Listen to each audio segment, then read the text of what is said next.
identification and learning-based control of an end-effector for targeted throwing.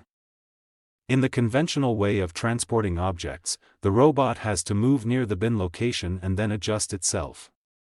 By using the proposed end-effector, we can reduce the effort required for the mobile robot to move and reorient itself towards the bin, as demonstrated in the video.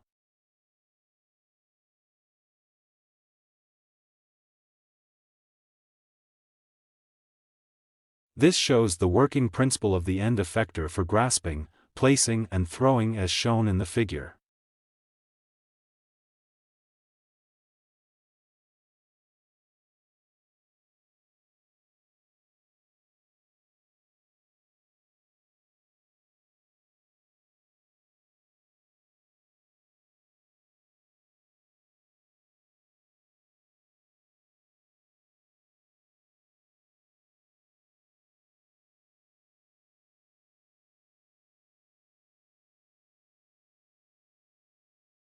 The experiment is to show the repeatability of the end-effector by throwing the object into a bin of size 20 cm.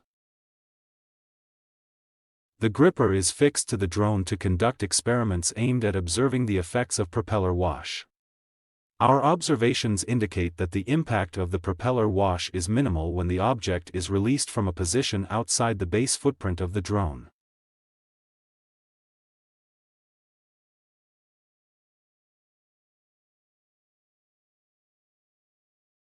The end-effector attached to the manipulator is throwing a seen object into the bin. The end-effector attached to the manipulator is throwing unseen objects into the target location at a distance of 2 meters.